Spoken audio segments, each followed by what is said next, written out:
It's no longer news that Nigeria is blessed with natural resources on earth and beneath. Arable lands for cultivation, crude wells underneath the sea, and other untapped mineral resources.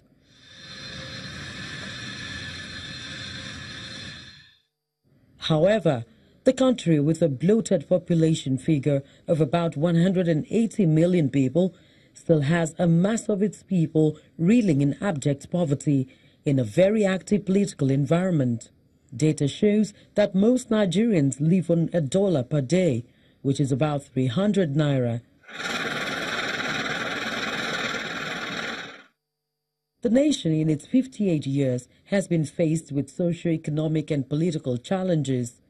Every Nigerian has learned over the years to provide its basic needs, electricity through the power generating sets to keep business and home running, water from boreholes, cope with bad roads, insecurity, private education, among others, in the midst of paying taxes.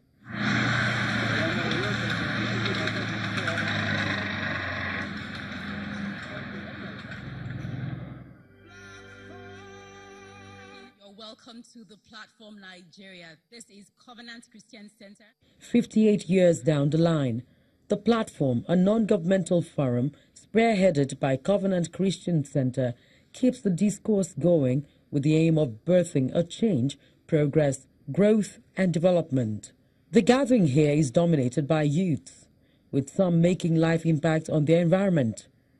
The rendition of the national anthem, particularly the second stanza, perhaps looks to capture the mood of the nation, driving the message of a call to responsibility to the leaders and the led.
This time, the platform takes a new mode of conversation with focus on its theme, Beyond Politics, the rise of new tribes of Africans fighting poverty in the continent.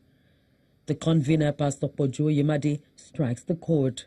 There is a reason why we have termed it Beyond Politics, the rise of a new tribe of Africans who are fighting poverty and changing the face of the continent.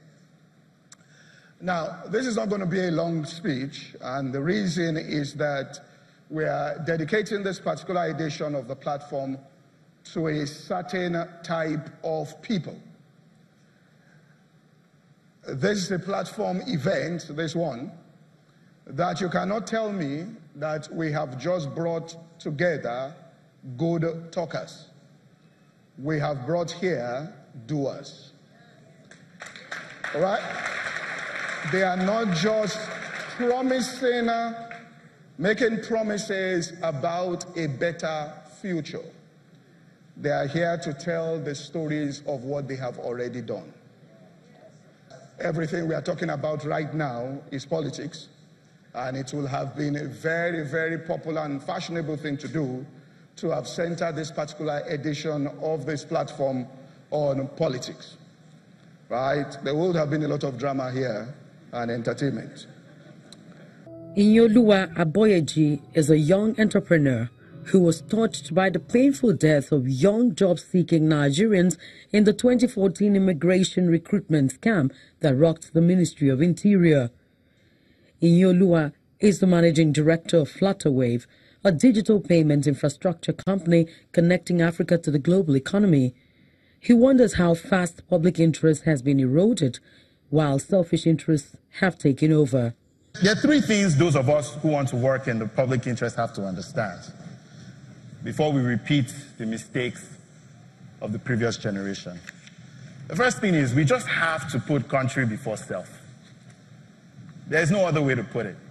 You know, I've been in many meetings where the first priority of a businessman is how to stop other people from entering his business. And I'm like, oh, you say this is a country of 180 million people. What are you protecting? Right? Why these licenses? What do you gain from keeping others out from doing business in your industry? What? Is it in the national interest? You're a billionaire, yes. But you have to surround yourself literally with an army so you can stay safe. Is that life? If we are not building a country where everyone has opportunities, we're just building our graves, right? Your high walls, it won't keep out the masses whose lives you've ruined. It won't. Your bulletproof G-Wagon, trust me, angry young person will take it out. We can test it right now. I'm telling you. You want to build cathedrals, youth will burn them down. And God will watch and shake his head. He won't deliver you. So, if the generation where the son of a butcher and the daughter of a missionary could have an opportunity to live a good life and pass something along to their children, and we can't do the same, we don't deserve to be in the annals of our history.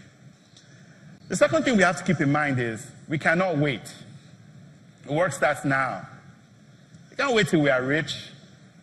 We can't wait till, Baba goes on vacation again, right? So the acting president can work for 10 days. It's not going to work. Can't run a country like that. No, we can't wait for all of us to have the resources or to have the power to have voice,